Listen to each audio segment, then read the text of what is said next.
Hey there, my name's Mark McCartney, and welcome to the What is a Good Life podcast. Over the last 3 years, I've interviewed over 200 people around this question, not to prescribe you with a universal answer, but to help you to find and define your own answer to this question, or at least to explore it. I'm hoping the guest musings, explorations, curiosities, and experiences will prompt your own inquiry into what this question means for you. While I'm also trying to share with you what I perceive to be more genuine expressions of the human experience and indeed more meaningful conversations. Which brings us to this week and the 92nd episode of the What is a Good Life podcast, and I'm delighted to introduce our guest, Rachel Donald. Rachel is the creator of Planet Critical, a podcast and newsletter for a world in crisis, with over 15,000 subscribers from over 160 countries. Planet Critical connects the dots of science, art, politics, philosophy, language, media, and power to reveal the big picture. Rachel speaks internationally on this ecosystem as both an independent researcher and writer. Alongside Planet Critical, her world exclusives into climate corruption have been published in The Guardian, Al Jazeera, The Intercept, Byline Times, and The New Republic. In this wonderful conversation, Rachel takes us on her journey of looking beyond the veil. As she says, the world never seemed as they said it was. She shares her experiences of questioning what is real and true, letting go of certainty, becoming more aware of and focused on the relationships between everything, and the joy that comes from doing work that you love that serves others. She also explores finding ways of engaging with the world while remaining true to your own nature. This whole conversation is filled with insights and realizations that deeply connect to experiencing a fulfilling life. While Rachel's path may inspire you to think more critically and to reflect on what you're actively questioning and choosing in your own life. Look, I took so much from this conversation and it left me with a lot to reflect on. Not only does Rachel give us so many insights, but she also displays a capacity for reflection on her own life, which I think you'll find inspiring. And if you enjoy this episode, please like, share, and subscribe if you're on YouTube, and if you're on the podcasting platforms, I greatly appreciate your reviews.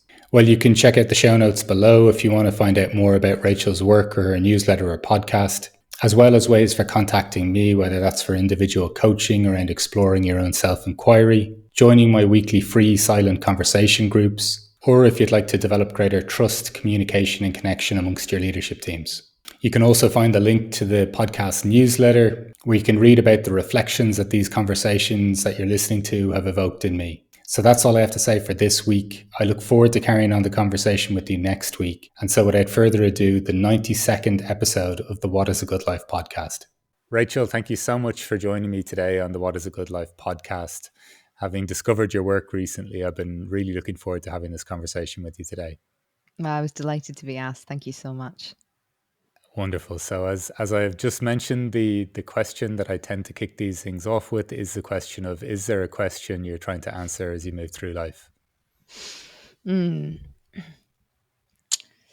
Probably not anymore. I think that there were questions that I held in my 20s that were particularly self-involved, perhaps concerned with self-actualization or what my purpose was in the grand scheme of things. And now I find that holding space for uncertainty, which means perhaps just holding the question mark and not the words themselves, is the best way to roll with the punches. There are too many questions to be answered. And I think I'm starting to get a hold of the fact that the point is the process of answering rather than the answer itself. Um, I've been quite happy to stick with, what is the purpose of life? It's just to love one another, really. What am I meant to be doing? Just trying to figure out how to be of service and also how to do things that I enjoy. Um, and with the rest, sort of opening up space for other possibilities allows me to answer immediate questions as they come my way, and ones that perhaps if I'd been burdened with a bigger question, I would not have either had the time, the energy, or even the awareness to see them coming. Um, so now I just try and move through life with a smile and a bit of a wink and a nod at the kind of big eternal question mark that we're all facing, which is like, why are we here? You just sort of, why do you want to be here? Figure that out and let the rest flow. When did this? But I love this sentiment of holding the space for uncertainty. Um, could you elaborate just on what that journey or even that evolution with coming to that has been for you? Yeah. Um, I think, like so many of us, trying to grasp onto a sense of certainty was one of the only ways that I could seek security. And even if that certainty was bad, even if it was negative, at least there was that sense of, if I know all the moving parts, then I can establish what is going on. But of course, the more that you're in relationship to the world, the more those moving parts change all the time. And the more the relationships between those parts change all the time. And so if you seek a sense of certainty, then essentially you seek a way of being frozen and of not evolving and of not being open to being impacted. And you can't be open to being impacted and changed by the world around you if you are just seeking to know the things that they are rather than to experience the things that they are. So I think in doing this work that I do, investigating why the world is in crisis and seeing with every week, with every interview, with every article, with every climate corruption investigation, that there is no one answer. And even with regards to the future, the more information I get, the more I can model different possibilities, but I can't tell anyone for certain what will or won't happen. Um, and so, in order to be able to do my work, I need to be comfortable with uncertainty. And it was through doing my work and really finally finding a sense of purpose and joy through that, that I think it just began to permeate into my own personal life. That life is full of surprises when you're not trying to hold everything in place. And as long as you have a sense of worth and a sense of trust within yourself to make the best possible decision at any given moment with the information that you have at hand, then it allows you to surrender, I think, more to all of the vagaries of possibility. So, long story short, life has just gotten better since I started trying to give up some sense of control. It's gotten more exciting, it's gotten more loving, and I've gotten much, much more effective at being a human being, like a decent one. So, yeah, I think through my work and learning about systems and then gradually just being so immersed in that, that's starting to permeate into who I am. Was there was there a sense of resistance to giving up that sense of certainty at the start, or was it just staring into the overwhelming evidence that was in front of you, or how would you even kind of describe that shift within you towards a trust or an acceptance even of the uncertainty? Well, it wasn't a binary. I think for quite a few years, the more information I got, the more I felt like I knew what was going on. Like the Dunning-Kruger curve of, like, the less you know, the more certain you are of it. And then the more you learn, Right. the more you realize you don't really know anything. So there was no kind of like dramatic shift. It was very, very gradual, as most things in life do actually tend to be, no matter the hero narratives that we frame them in. I will also say that I did ayahuasca 18 months ago, and that really shifted my relationship towards the world. Um, it gave me a better sense of who I was as one of many, which was important, rather than a sense of like whatever, my ego is. And also, to get to like the amazing experience I had to surrender. Like that was sort of the message. And it's really hard to explain what that is, because I remember resisting in that moment, being like, no, no, I won't, I can't, I'm not going to, thank you, essentially, whatever, mystical being you are speaking to me, I'm not going to listen. And then about 15, well, I mean, who knows how long it actually was, but what felt about 15 minutes, I was like, oh, I'm not really getting anywhere. I guess I could just let go. I'm a bit bored now of resisting. And I did. And it was this really extraordinary, experience. Um, so that massively, massively helped. I felt a huge amount of resistance when I was younger, in my 20s. But with regards to what I kind of just described, no, it was more of a gradual learning that the only certainty is death, and the only other certainty is uncertainty. And there's such a joy in that, in being able to wink with the absurdity of everything that's going on around us. Yeah, because I love how you described it earlier. If we're actually living in live relationship with everything that's all around us, the only times we can kind of have certainty is using kind of almost like the snapshot of something that's just occurred and maybe projecting it into the future, trying to hold it in place. And that takes up a lot of energy. Like Yeah. I love the idea of even the sense of the word surrender, trust, and then love that I don't know from your experience, like, was that tied with the experience of ayahuasca as well? Was that like was that also just a you know a gradual becoming or a sense within you as you were going through life with less of a hold on how it should be or having the answer? Good question. I think ayahuasca sort of, did me 10 years of work in one night. That is typically what people say. Um, and the feeling that I came away from it with was a deep, deep sense of love for all creatures, and a love for myself as one of those creatures. Um,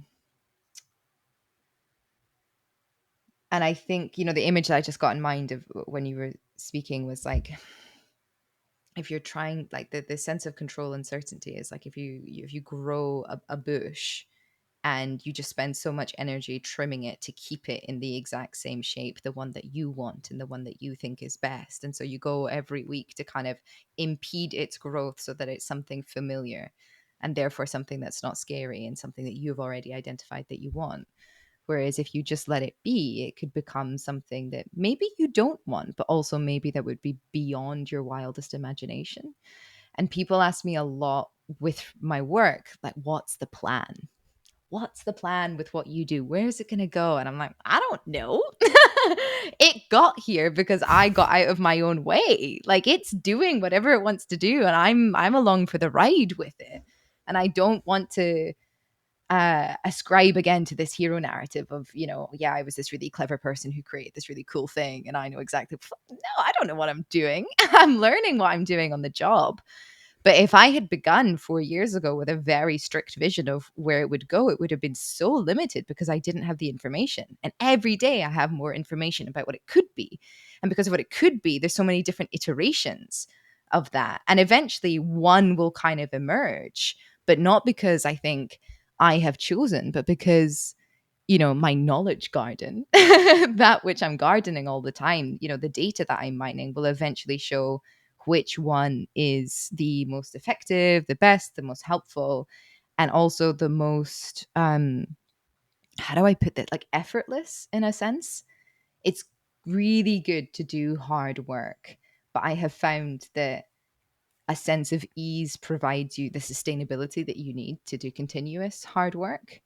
And so I have to roll with the punches in order to be effective.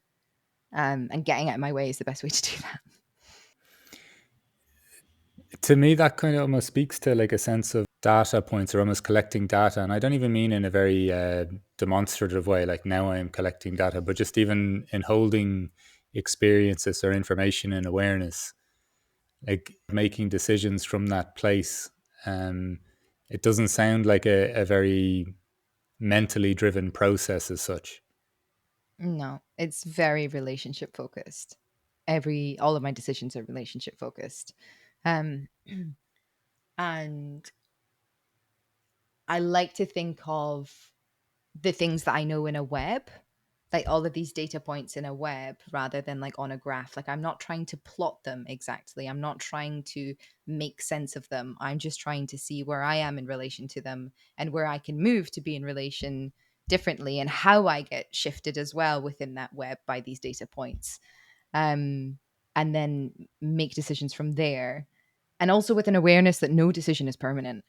None. You can start a thing and then stop it 3 months later, or you can start a thing and then 3 months later realize that you're onto, a completely different thing that you couldn't have imagined. I think it's just the the willingness and the flexibility to not fix yourself to a point again for that sense of certainty, but be willing to travel through the unknown in order to gain access to things that would have stayed unknown had you stayed in that fixed position, if that makes sense. Yeah, it makes absolute sense. And I think there is, even in a wider sense, in what I think we're looking to be like led by other people, or even being sold to, like we're looking to be sold some sense of certainty, like almost so that it can save us from the inherent uncertainty, like that exists within this life. And in doing so, it very much reduces the capacity for us actually to feel alive, because Mm. we've closed off these relationships with so many different aspects as well. So I think there's something lovely in what you're saying there, in terms of like the very thing that we may be fearing at times, maybe the uncertainty, but once we get accustomed to that, or once we've got some sort of ease in our being in engaging with that, that's kind of where the wonder of life kind Mm. of comes back in, or the possibilities that you're pointing to as well. I think there's a Canadian writer, Margaret Atwood, who said, like, when nothing is sure, everything is possible. Mm. And I don't know, that's something that I definitely feel very deeply in my own experience of life, with different choices I've made as well, but also in the sense of there's a lightness that comes with the decisions that you're making. Like, Mm. Mm-hmm. it doesn't become so heavy if you're willing, Mm-hmm. if you're open to follow the process, and it's not Yeah. like I'm making this decision for the rest of my life. Yeah. It may Yeah. pivot. Yeah, totally. But having said that, there are decisions that I have chosen not to make, or options that I've avoided in order to facilitate this sense of lightness. Like a really like a mortgage, right? Like it blows my mind that people my age are signing up to, death pledges, essentially, like 25-year debts that are astronomically more than their earning potential, just because we come from a culture where our parents did that. And it seems like so many people have forgotten that when our, parents were doing that, there was only a sort of 50% difference between their salary and their house price, essentially. um and so there are little sort of tweaks that I do to my life that afford me this sense of being okay with uncertainty. Because if I had a death pledge, if I had a big old mortgage to pay, then I would feel very, very differently about my work. I would be like extremely stressed about, the differences in my earnings every month, or what I'm going to do next, or how I'm going to build the plan in order to ensure that I can pay the bank off for the rest of my life. Um, and so I really feel for a huge majority of the population all over the world that are experiencing this sense of precarity, which is different to uncertainty. A kind of locked in certainty of I am stuck and I'm not safe, I'm not secure. I don't know how I'm going to be able to do the things that I've committed to, because the job market isn't good, because my degree doesn't mean anything anymore, because I have a mortgage and now I've lost my job, and all of these kinds of things. So I don't think it is just like a mental shift. I think that really undermines the material conditions that most people live in, whether it's being stuck to a mortgage, or whether it's being existing in the middle of a genocide. Um, so for those who have the privilege, essentially, to tweak the material conditions to try and avoid that, that's amazing. How you do that when the world is bearing down on you, I really don't know. And my heart goes out to everybody in those kinds of situations and contexts. So I think that's an important kind of like flag there with regards to the feasibility of this, and to ensure that this isn't just, it's not just a mindset. It's also material. How did you come to that decision? Because I think, I've made similar choices at different times in life, and felt a considerable freedom to, change careers even in my mid 30s, where that wouldn't have been an option at the time.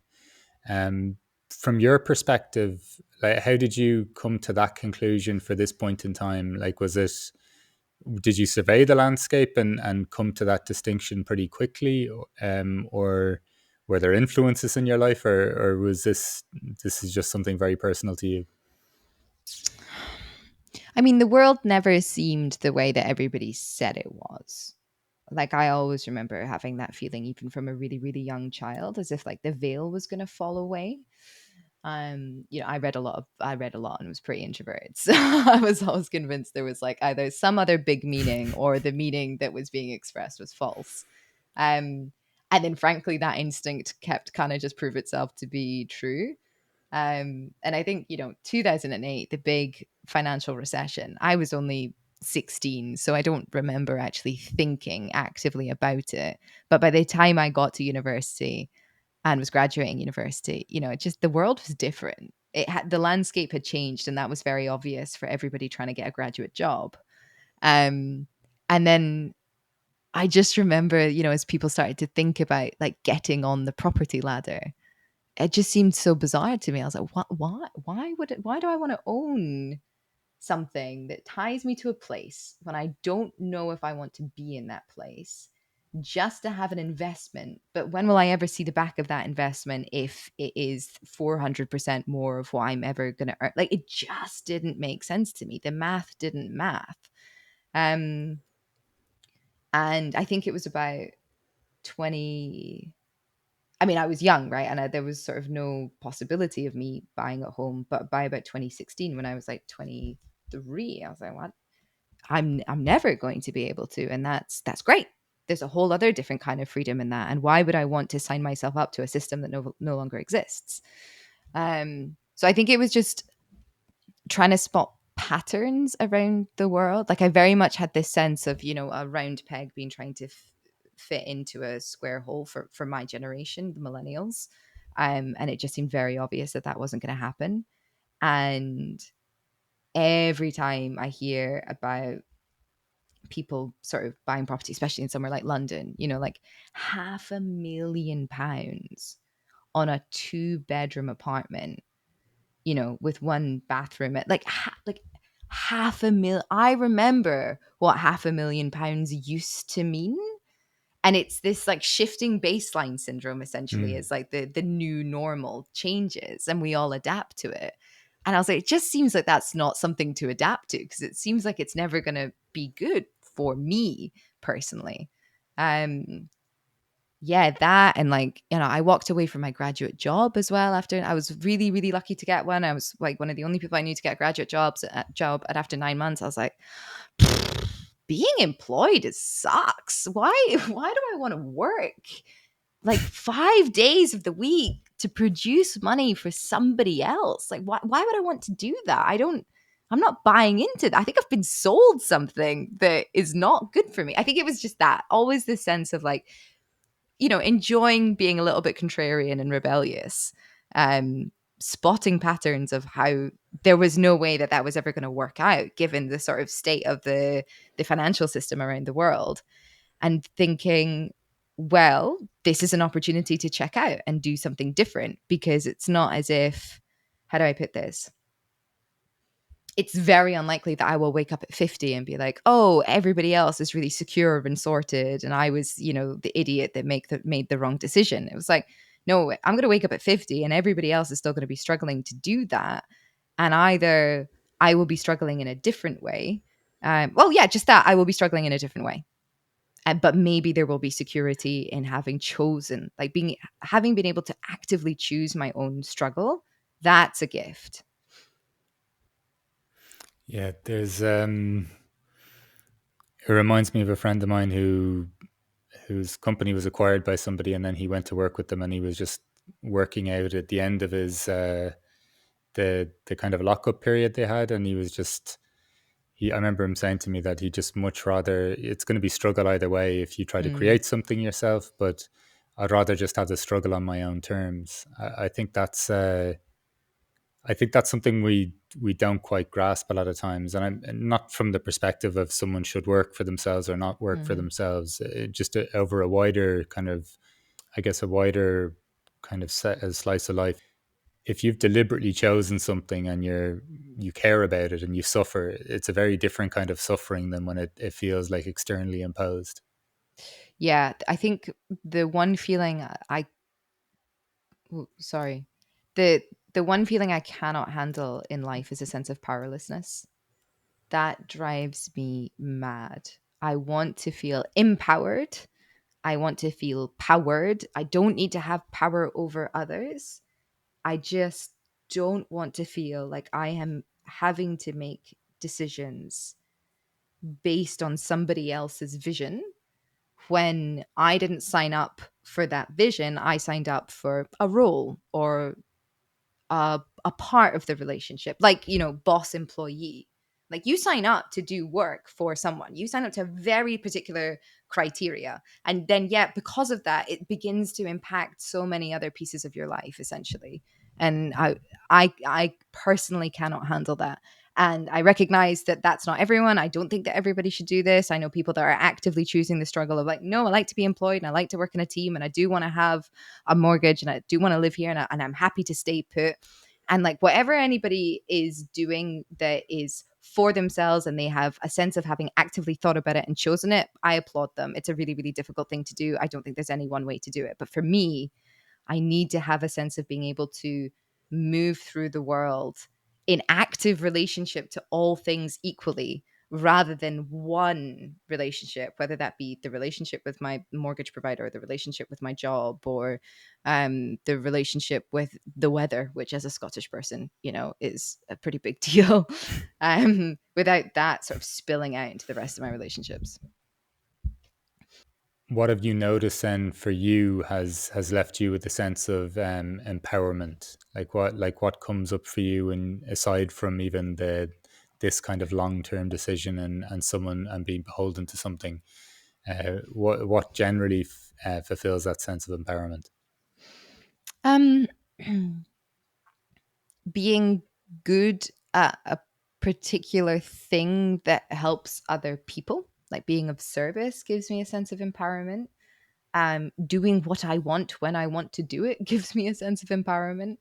um, Knowing that if my best friend calls me and she's like, hey, I've got an absolutely mental month coming up with work, same for my partner, we're far away from our family and everybody's working, could you move in for a month and help look after our wee boy? I can do that. I'm the friend that can go and do that because I can work from anywhere. That gives me a sense of empowerment. The fact that I can be there for the people I love when they need me at a moment's notice gives me a sense of empowerment. And then also, getting up on stage and arguing with, famous economists about how their math is wrong. That also gives me a sense of empowerment. Just something you said earlier in terms of when growing up, you kind of had a sense that there's some veil here, and that there's something that's not quite true.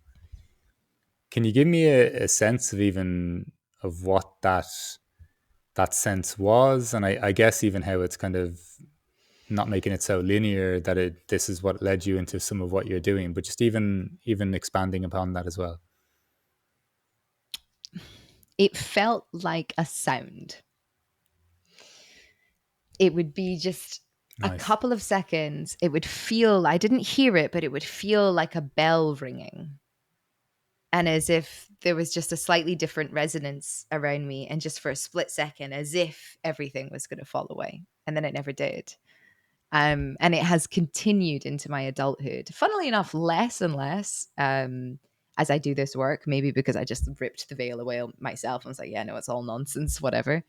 Um, but yeah, it felt like a sound. And I think that sense of like feeling slightly apart as well, like not quite grasping why things were done the way they were done just because that's the way things have always been done. Like that never made sense to me. And that could be, with regards to like playground politics or the relationships that teenagers have with their parents, or, the power hierarchy that exists between teacher and student. Um, the the given nature of these things, the observed necessity, or the observed, what's the word, fundamentality of these things just didn't make sense to me. And I wanted to question it all. and it made for a huge amount of very awkward social situations, and a lot of difficulty navigating relationships. And I have to say, I have had to learn as an adult that sometimes things are done the way that they're done because that makes people happy, and that's a good enough reason, even if I think there's a better way to do things. um, and recognizing that position as well of thinking that I might know, or that, yeah, thinking that I might know how to do something better, is also a relationship of power and hierarchy. Um, so I think when I was younger, I wanted to like essentially scrub the culture clean entirely and start again. And now I'm recognizing that there's like a lot of beauty in ritual, even though I'm still very suspicious of tradition. Um, but I've been very glad to find or create a work that allows me to essentially pick at that scab of I don't think things are meant to be this way, and I'm just going to keep digging until it, come out with an answer as to either why or how we could do it differently. Just that scrubbing the culture clean Mm. almost, or like, was this did this put you at odds with like with many like people quite consistently? Like, Mm.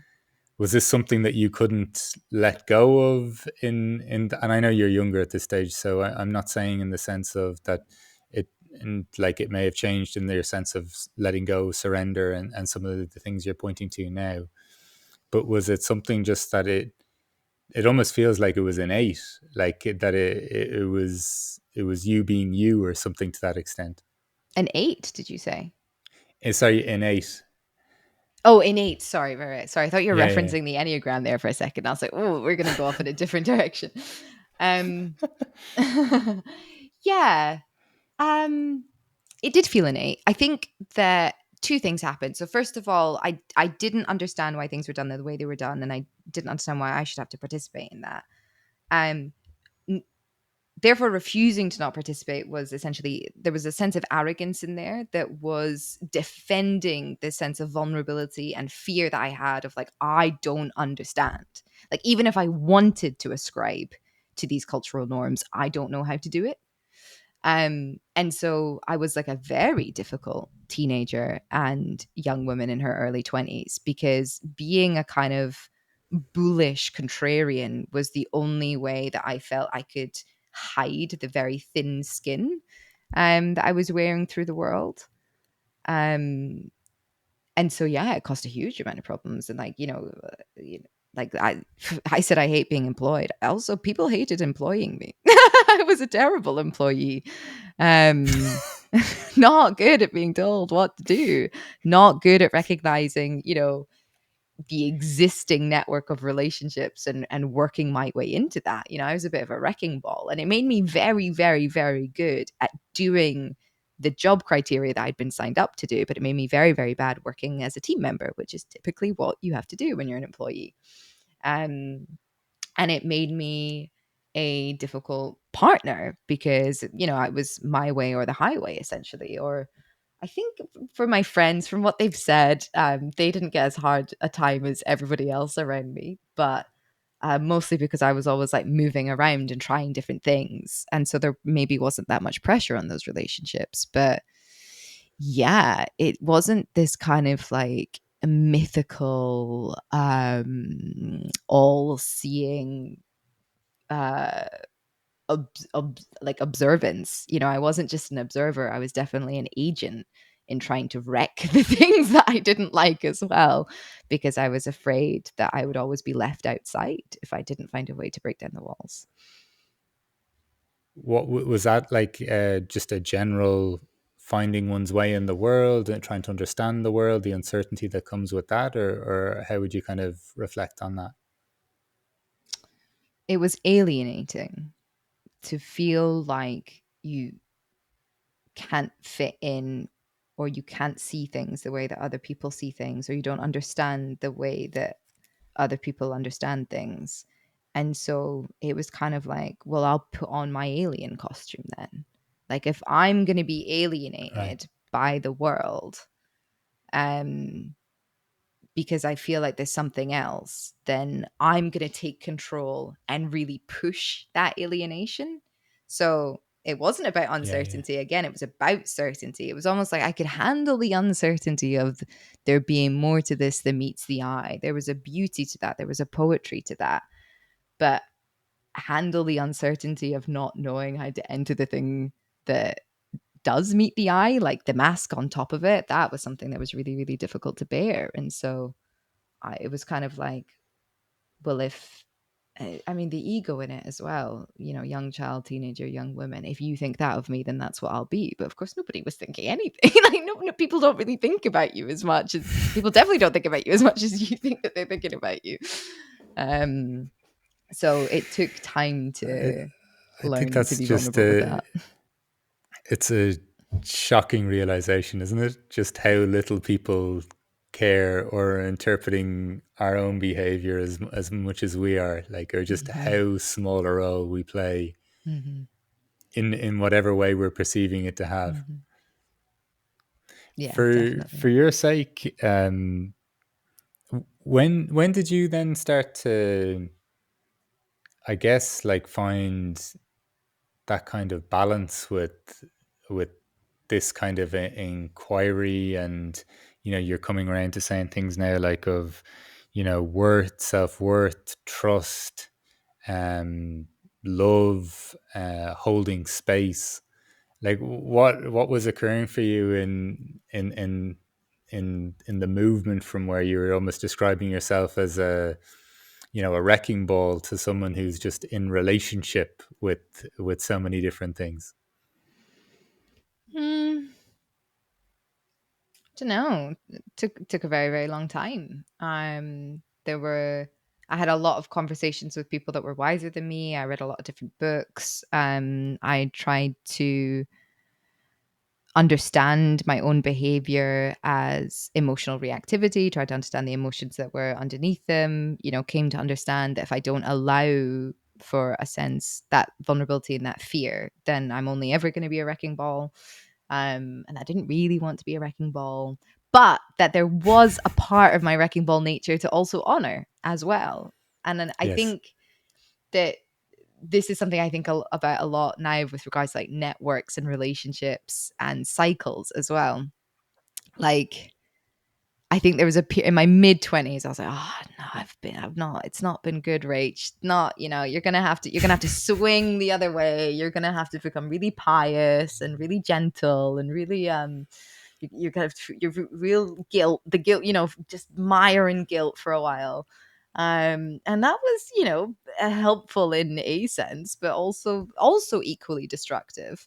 And so I had to find a way to be like, what are the benefits of this capacity, this power that I have essentially to see things differently and like blast through a barrier in my way in order to make space. And I think that was probably the bit of it that was missing. Like, I was just trying to, before, get in, like blast through in order to create wreckage, because then there'd be that sense of control from the wreckage essentially. Whereas finding a career, I don't really like that word, but making my work around, I'm going to blast through something in order to make space, in order to clear the way, in order to and let the dust settle and like see further down the line, see more of the bigger picture.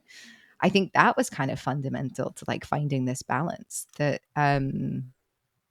it wasn't that the innate feelings or it wasn't that the person that I was wrong. It was that I could use all of these like skills and like powers at my disposal to do something for other people rather than for myself out of fear.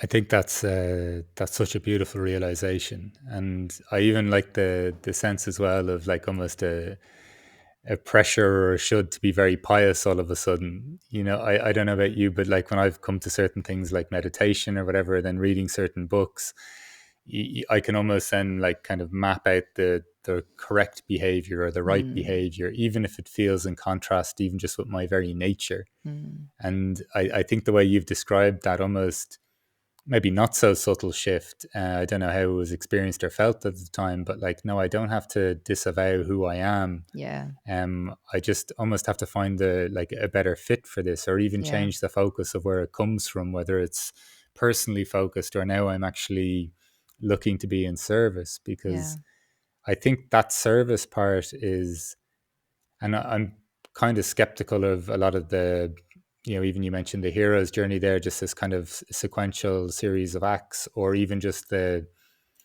sheer level of control that people assume that they have in the Yeah. context of a self-development journey, kind of in air quotes. But I really think that if some sort of internal inquiry doesn't result in some sort of subtle awareness or very clear awareness of the connectivity or the relationships between everything, and then if it doesn't end up in some kind of form or act of service, I'm generally a little bit cynical as to what kind of change has taken place, or what maybe someone may be claiming to be a part of their journey.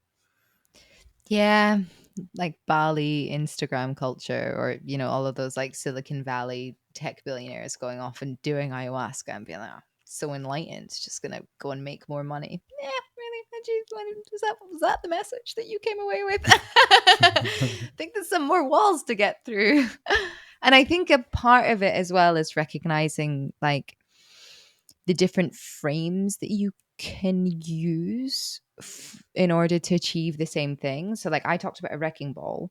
I think a huge thing for me has been now recognizing that, like, actually, if there's a veil, if things aren't the way that I that we all think that they are, then the wall in front of me that I'm trying to get through also doesn't really exist. Like, I don't have to go through it with as much force. I can just blow on it. I can just huff and puff. I can just gently blow on it and it will come away. And so equally learning how to use your force or your skills or your, whatever it is in a way that actually deals with the reality in front of you is really, really key. Like I was always using way too much force. I remember one boss once said to me, he was like, not everything is a battle range. You don't like you can pick your battles. You don't have to do every single one. And that was wild to me. I had no idea before that. And it really stuck with me. And equally now you can choose how you go into battle. So I think with regards to like the world is not as it seems, then what that means is that this thing that we're kind of engaging with, in a sense, there is an ineffability to it. And so you can pull it away, tease it away with much more ease in a sort of effortless way, and therefore in a way that's really, really inviting to people to kind of like follow you through the crack, or maybe lead you through the crack. So I think that's all been a really, really important part of the journey as well for me. That I think is that's rather profound. If what I'm seeing is a veil or an illusion of some sort, well, then the wall in front of me may also, or is also Yeah. a byproduct of that or a condition of that. How could you give me a, and you don't have to, like, because that just, I think on its own, it sounds absolutely lovely, but could you give me an example or where you've felt like you've embodied that or experienced that in terms of just teasing something out, or revealing or showing or giving space to something?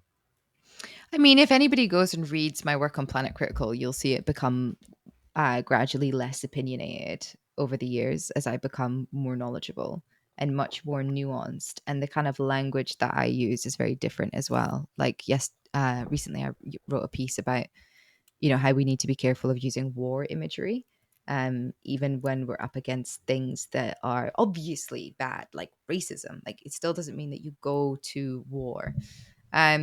So there's a whole like data mine there for anybody to go and look through um to see my thinking evolve. But one of the most empowered times that I have felt this year professionally was when I was on stage with a couple of economists at a conference, and just like very concisely, very accurately, and rather gently was like, "You're wrong. And here's why you're wrong. And I'm going to respond to everything that you say. I'm going to engage with everything that you say. I'm not going to disavow the effort that you have put into getting to your conclusions. But here's why I think it is wrong. And here's what I think will happen if we don't all admit that it is wrong. And I was in front of a hostile crowd.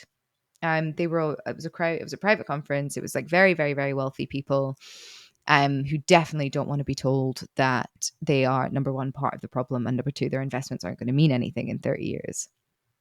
But being able to sit there and just like pull back the veil and be like, yeah, here's the other way of seeing it, though, guys. And here's all of the data to suggest that this might actually be the more accurate way of seeing it. It was really profound for somebody who used to be a wrecking ball. And afterwards, so many people came up to me from this hostile crowd and were like, I actually agree with you. I agree with you. I just don't know what to do. Or I agree with you and I'm not going to change anything. Or I agree with you, which is why I'm trying to ransack the economy as quickly as possible and then get out, But if I'd gone in with, as much emotional force as that situation necessitates, like, or not necessitates, but could be justified, then I would have lost them. And I'm not saying that anything actually meaningful came out of that either. Like, I don't know if any of their minds were changed or if they're going to shift their behavior. But the point is that we managed to invite one another into a dialogue and build relationships from there, which is an extraordinary feat when you were coming from totally opposite poles of the political and economic spectrum. And I would like to see more and more dialogue happen like that. And I have witnessed other people do it, in a far superior manner to me. And it is to them that I look for inspiration with regards to this.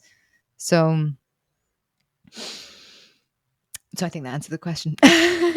Absolutely. Like I think that it's kind of the one way in which we lose each other the most. And also like just how it doesn't really serve us just to be in opposition to something as well. Like I think that's something I also see in various scenarios where people just think it's enough to crop all over what someone else is doing and yet not offer up their own vision as well. Like so I think it's it's networked. I think the crapping all over is actually a really important step as well. So just for more context, with regards to that conference, 6 months previously, they had invited activists into the room, and the right. conversation had been brutal and accusatory, and rightly so, like totally rightly so, and very emotional. And they had hated it. But because that conversation had happened, I looked less radical. So Right. actually, we do have to think of the way that we're responding to one another equally as part of a network of responses. And there's a really, really great book called How to Blow Up a Pipeline by Andreas Malm, where he lays out how the moderates who are always invited to the table to help collaborate on reform are invited because there is a radical flank that is pushing the conversation and makes the moderates look like somebody that you can have a dialogue with. So even these relationships are all important. So yeah, I remember having a conversation with Art Berman about this recently on the show, and you know, I think it's really, really critical that some people are just shouting in opposition, because if they weren't shouting in opposition, then those of us who are saying, here's an analysis of that behavior, not their behavior, but here's an analysis of what's going on and here are the possible outcomes, well, then we wouldn't get listened to at all. Yeah, no, that's more than logical. I think even just in the sense though of those moments when the ground has been laid, then I guess like, or the work that has gone before it has been done. Like I think just the way you're describing this, of that's even on a one-to-one basis. Like if we ever think of any moments in our personal lives where like we have had a fruitful conversation, even if we are coming at it from opposite poles, it is usually this kind of grace that I'm not going to, Mm. even if I even if I'm quite sure that I could be right in this scenario, it's more like I'm going to present things in a way that will offer you the space to come into if you want to. Or at least maybe you'll go away with the sense that something was said that wasn't I don't know. It's always so interesting because even how you mentioned some of these people came up to you at the end. it's amazing how even someone goes, I think you're right, but I'm going to keep doing what I'm doing. Like I do even think that is quite substantial in terms of a healthy progression. Like, you know, even if Mm-hmm. you want to go from someone shouting loudly and that's required, and then the Mm-hmm. evolutions of that. But even that, I think, is an important distinction, that we don't have to win. You know, like we can even, Yeah. like, planting a seed is plenty enough as well at times. Yeah. I understand the counter argument that we do have to win. Otherwise, lots of species and about 2 billion people are going to die before the end of this century with regards to the climate crisis and the political and economic corruption driving it. And I agree. But I also think that because as a species, we simply fail to grasp complexity. And certainly the level of complexity of this interconnected world that we live in, like politically and economically. I am very privileged from the position that I'm in, which is to just investigate what's going on and why things are the way that they are. And I'm not the person that comes up with a plan of like, this is how things should be. Um, because of that privileged position, I find it increasingly possible now, and this blows my mind, to have empathy for the people that come up to me, you know, the 0.01% that have far more wealth and power and opportunity than everybody else I know, who say I'm not going to do anything differently. And I get why. I get why. What are they meant to do differently? To do something differently, they would have to absolutely go against the grain. And going against the grain takes so much energy. And the system would also then begin to contract around them to try and impede their progress in the exact same way that it's contracting around activists to impede their progress, in the exact same way it contracted around mutual aid networks during COVID to impede their progress. There is a sacrifice and a struggle to doing things differently. And I think it's really important to have empathy for everybody who holds up their hands and says, I can't. Because it's only from that place of understanding or accepting the I can't that you can begin to have the conversation of what do you need in order to be able to? And what can we give you as a community in order to be able to? You can't get there if you start from the position of, well, you're wrong to not want to, or you're wrong to think that you're not able to. um the most important thing in any dialogue is to be able to listen, whether that's, you know, you're having a tense conversation with an intimate partner, friend, parent, child, um or whether you're at a negotiating table at one of the COP meetings. If we don't understand the fears and the vulnerabilities that are driving people to make extinction raising possibilities, you know, viable, then we are never going to get there. Do we have the time to listen to everybody? Probably not. That's the next level of complexity, which is, if everybody had come to the table in the 70s after Limits to Growth was published, we probably would have been able to build a world that was equally interconnected and interdependent and relational and networked, and, you know, could see it through, and we could have taken time to do that. We've run out of time. And that's where that's where my thinking is bumping up against next. I haven't pulled the next wall down to see what happens after that, but I think that we won't get anywhere if we don't think that people genuinely, for the most part, do believe that they are making the right decision when they make decisions.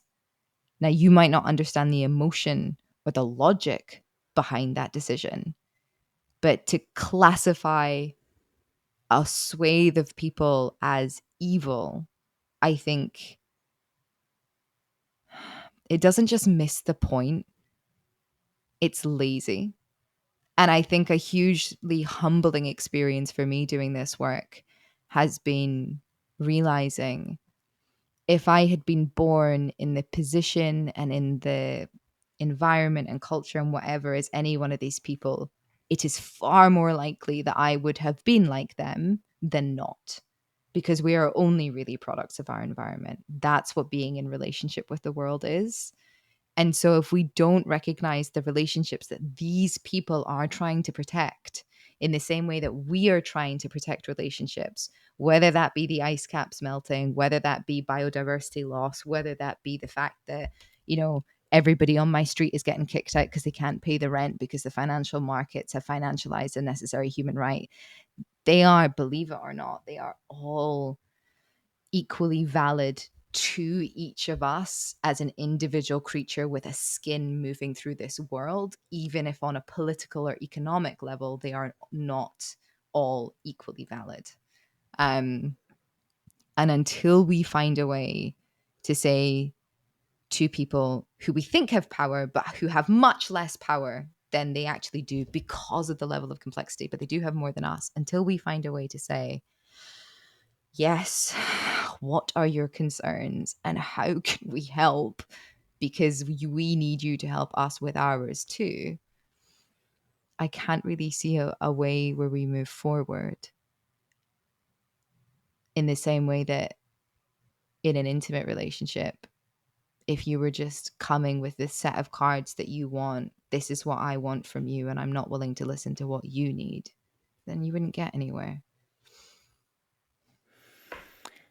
Yeah, I think there's so much about like this sense of listening, but then also like a genuine sense of curiosity, and also this the component of even empathy that you're alluding to there, like to realize most of us are very, very much just products of our own environment, and we've rarely ever done anything to show that you are anything but that.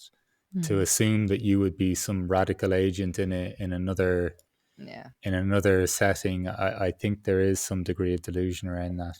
Yeah. Like, just given what you've talked about here, like this moving away from a sense of, even in your 20s, like more of a focus of a self actualization, like moving towards more focus on being of service, holding uncertainty, holding space for people.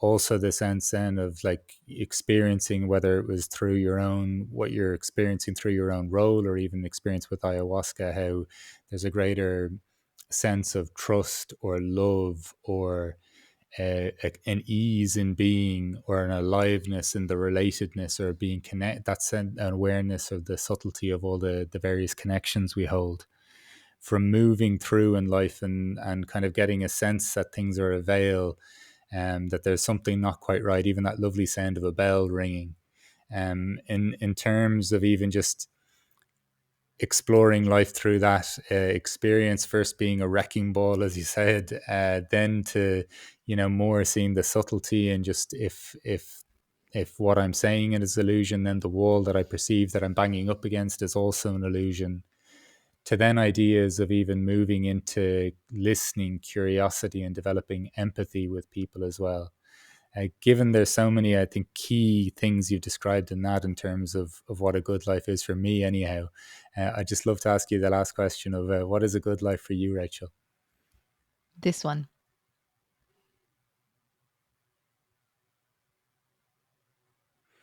Simple as that. Yeah. Yeah. Yeah. No, I've done over 200 interviews, and 80 of which have been for the podcast, but I've a handful of people have said it almost verbatim like that. Just curious for you, what what does that sense of just this one mean for you, before I just assume and project onto it?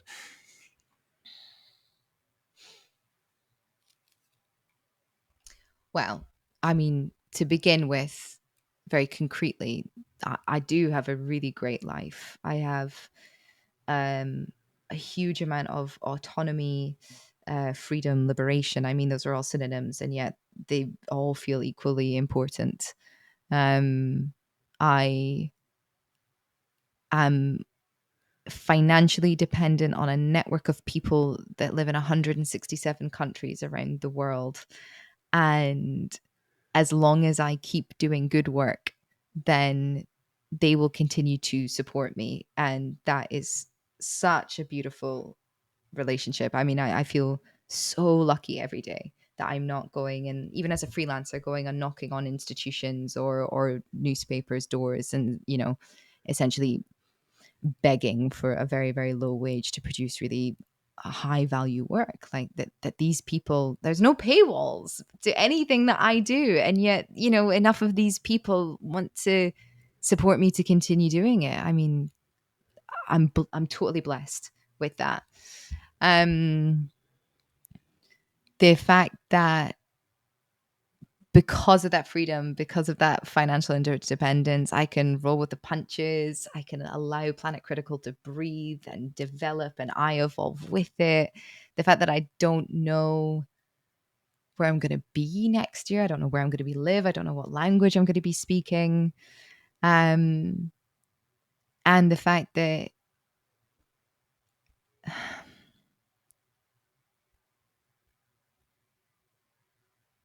this is a good life because I get to throw myself at the good things now, because I've taken that force away from trying to break down these illusory walls and have found a way to do it that is much more peaceful. All of that force energy is still in me, and I get to throw myself at the beautiful things, at the relationships with the people that I love, when I want, where I want. I mean, what else is there? What else is there? I get to devote so much of my life to love on a kind of abstract, ayapye, the Greek word for kind of universal love level, and then on my to my intimate relationships. I'm so lucky. Like every day I'm like, it's astounding. It is I can't believe it. I cannot believe that this is my life. It is so beautiful. And I'm so, so grateful for it. Um, and I think part of, and this is the hard thing about a good life, part of a good life is trying to be good. And first of all, trying to figure out what that means rather than just some kind of, like Abrahamic value judgment of good and bad, right and wrong, sin or not. But also, how do I be good? And therefore, can I look at the ways in which I'm not great and keep working on that?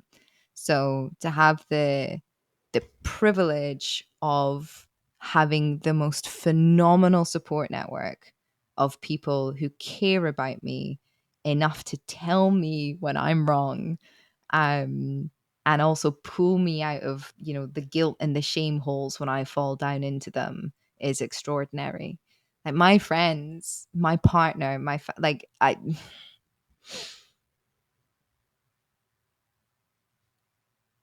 they're amazing, and I get to live this life with them. Even though the world is collapsing around us, it makes it so wonderfully beautiful, and it makes me want to keep working on the state of the world to try and protect pockets of it so that other people can feel this. Yeah, this is a good life, and it's the only one I've got, right? So I might as well Yeah, yeah. put everything I've got into making it this one. Well, Yeah. I'm very glad I asked you to clarify that, because that was an absolutely glorious response. So look, Rachel, look, I'm so grateful for your time today and for joining us on the What is a Good Life podcast. I really enjoyed the direction, the energy, the subtlety, the realizations that you've shared with us along the way. So thank you very much for that. Thank you so much. This was just such a pleasure, such a delight.